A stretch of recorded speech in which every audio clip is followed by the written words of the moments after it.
Bien, je m'appelle Danielle, je suis née dans, dans l'Orne le 16 janvier 1947, à Flers très exactement, en Normandie.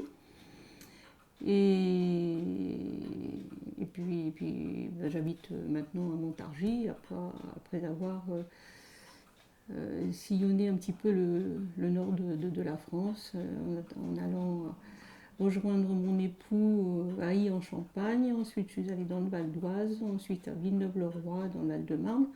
Et je suis arrivée ici en 1997 à Montargis, parce que mon mari était secrétaire de mairie adjoint à la mairie de Montargis. Et j'y suis restée parce que c'est une ville qui me plaît bien. Quand je suis arrivée ici, j'ai été tout de suite, j'ai fait du bénévolat dans l'alphabétisation avec l'AMA.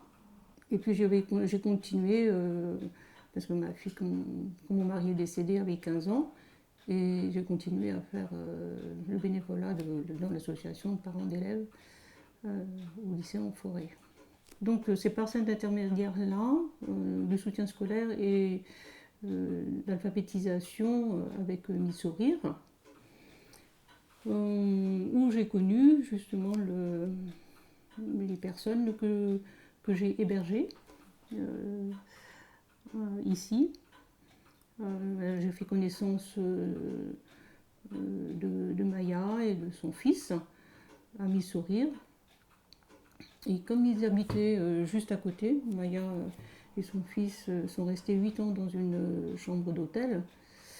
Et 15 jours avant la décision prise par le conseil général, parce qu'ils ne pouvaient plus payer cet hôtel, elle était mise à la porte.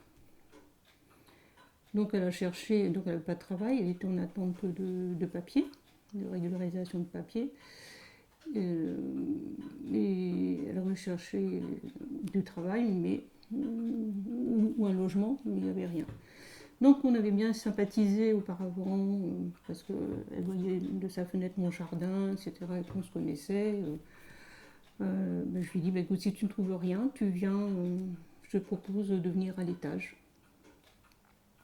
Vivre le temps que tu retrouves, que tu aies tes papiers et que tu puisses trouver du travail. Donc elle a accepté. Et puis, sur ces entrefaites, le Covid est arrivé. Donc les papiers, ça a mis plus de temps pour que ça arrive. Donc ils sont restés ici 1 an et demi. Et pendant le Covid, on était complètement isolés, les enfants n'avaient plus d'école, etc. Et j'ai fait l'école à Irakli. Ils étaient à l'époque en classe de CE2. Voilà comment j'ai connu Maya et Irakli et les hébergés. Puis maintenant, voilà, ils volent de leurs propres ailes depuis novembre 2021.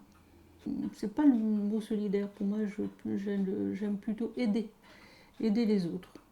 Être solidaire, solidaire dans le chagrin, dans les sentiments.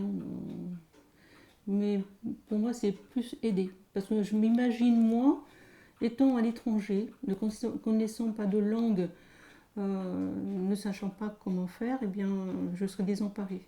Donc je me mets dans cette situation-là. Et c'est pour ça que j'aide les autres. Moi aussi, je suis une étrangère vis-à-vis d'eux.